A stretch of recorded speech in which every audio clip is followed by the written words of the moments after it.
Get up! Yeah, you wanna fight? Get your ass up! Get your ass up. I wish you was dead for real.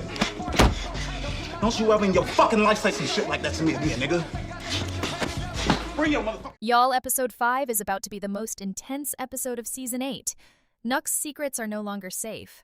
Bari is walking into danger with his eyes wide open and doesn't even know it. And Tiff?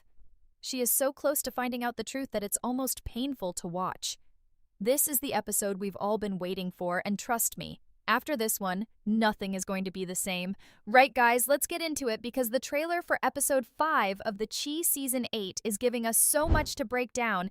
And honestly, I don't even know where to start because every single storyline is heating up at the exact same time. The title alone, The Dead of Winter, is already telling us something. Winter is cold. Winter is harsh. Winter doesn't care about your feelings. And that's exactly the energy episode 5 is bringing to every single character on this show. Nobody is getting a break. Nobody is getting a moment to breathe. And the people who thought they were safe? They are about to find out real fast that they were never safe to begin with. Let's start with Nuck, because honestly, his storyline is the one carrying the most weight right now.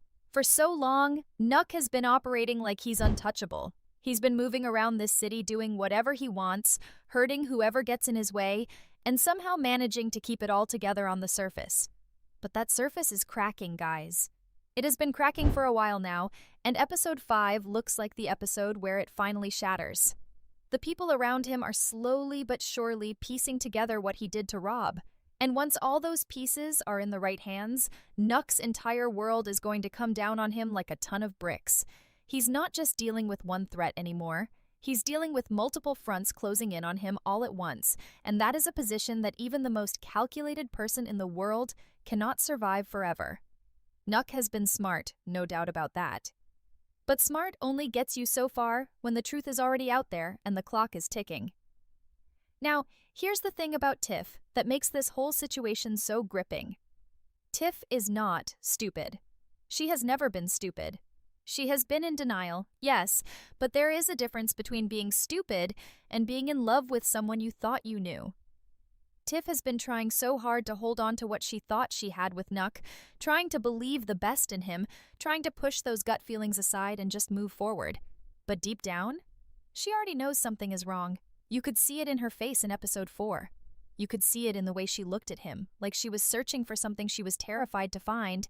And in episode 5, that search is going to lead her somewhere she cannot come back from. Kenya and Len are holding the key right now. Both of them know that Nuck killed Rob. Both of them have been sitting on this information, and honestly, I get why it's been hard for them to move. Going up to someone and telling them that the person they love is a murderer is not easy. That is not a conversation anyone wants to have. But the longer they wait, the more dangerous it gets. Because Nuck is still out here, still moving, still doing damage. And Zay's voice message? That voice message is the piece of evidence that changes everything. That is not just hearsay. That is not just someone's word against Nuck's. That is a recording.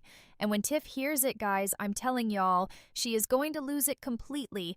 Everything she has been pushing down, everything she has been pretending not to feel, is going to come rushing out all at once, and it is going to be something to watch. What makes this even more layered is the scene from earlier in the season where Nuck took Tiff to practice her gun skills. I talked about this before, and I'm going to bring it up again because I genuinely believe the writers put that scene in there for a reason. You don't write a scene like that without intention.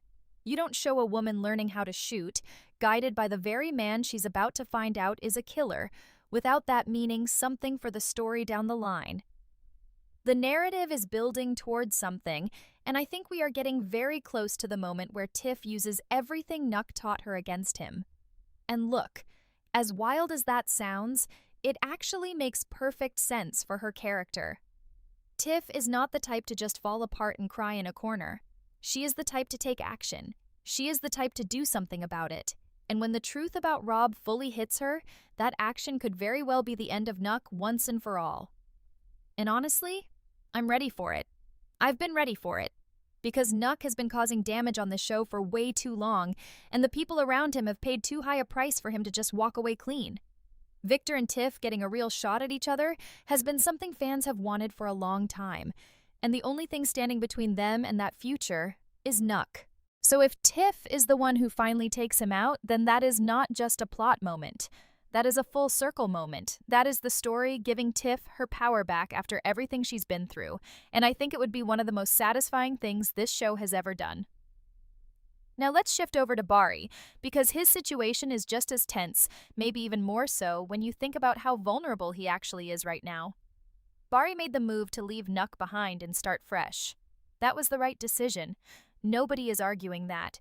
Getting out from under Nuck was absolutely the right call. But here's the problem. Bari didn't actually get free. He just switched one dangerous situation for another. And in some ways, Rege is even more unpredictable than Nuck. At least with Nuck, there was some kind of history, some kind of complicated relationship that gave Bari a little bit of protection. Nuck actually cares about Bari, even if he has the worst possible way of showing it. But Rege? Rege doesn't have that same attachment. Rege sees Bari as a tool. He sees potential in him, yes, but potential to be used, potential to be exploited, not potential to be protected. And that is a very dangerous position to be in. The synopsis for episode 5 tells us that Rege makes a cold-hearted move for a quick payday. And when you combine that with everything we already know about how Rege operates, it is not hard to imagine that Bari is going to be put directly in harm's way because of someone else's greed. Rege is the type of person who will sacrifice whoever he needs to sacrifice to get what he wants.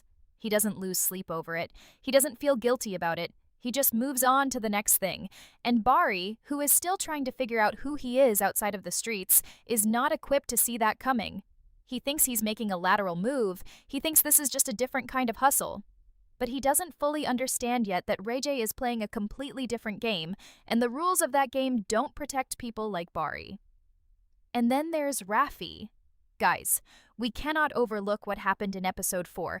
Bari beat the hell out of Raffi, and that is not the kind of thing that just gets forgotten.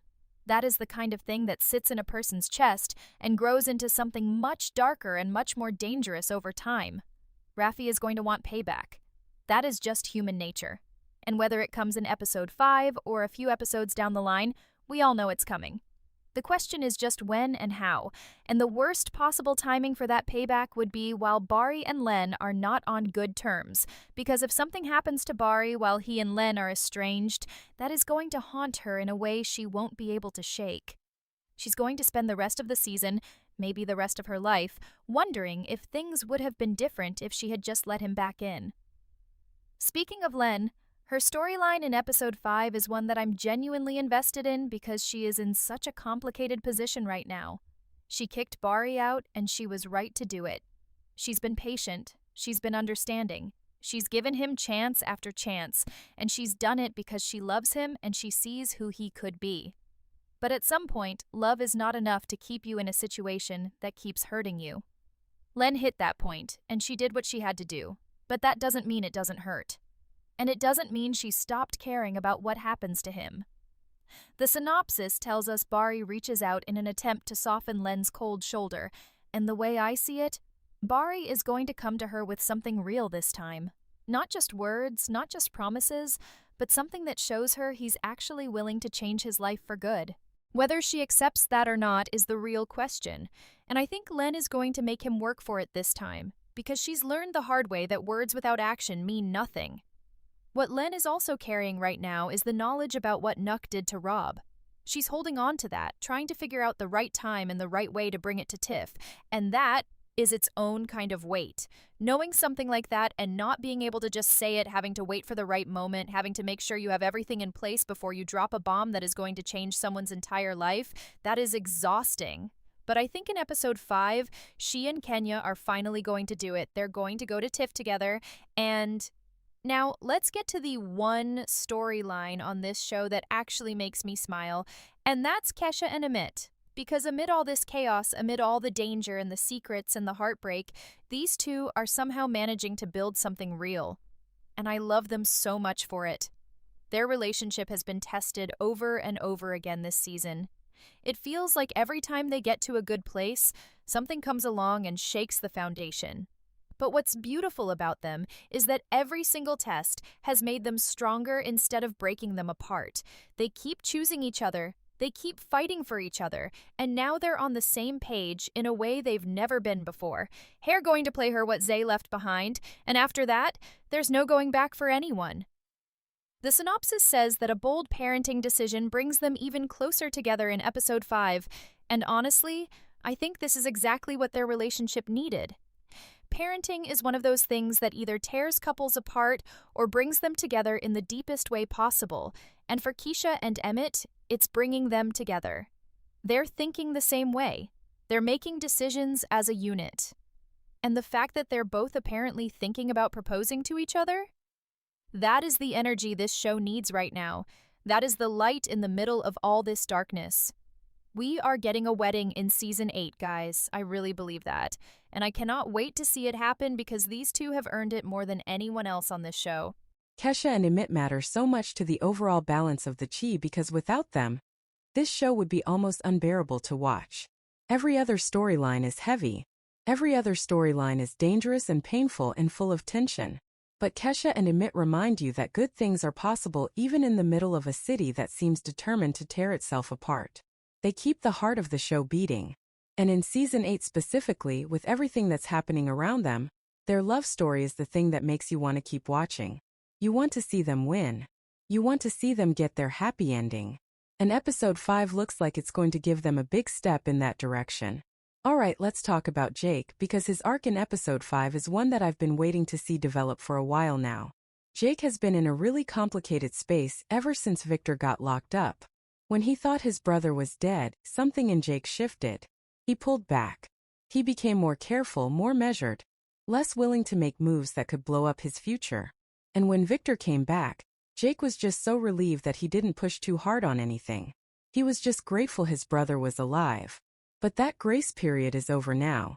Jake is watching what Rege is doing to the people around him, to his community, to the people he loves, and he's had enough. The synopsis confirms that Jake stands up to Rege in episode 5, and this is huge. Because Jake pointing a gun at Rege earlier in the season was a moment, but it was also a moment that came with a warning. Victor told him never to point a gun at someone unless he was actually prepared to follow through. And now that advice is sitting in the back of Jake's mind every time he looks at Rege and thinks about what this man is doing. Is Jake prepared to follow through? That is the question. And honestly, I go back and forth on it. On one hand, I don't want Jake to throw away his future because of Rege.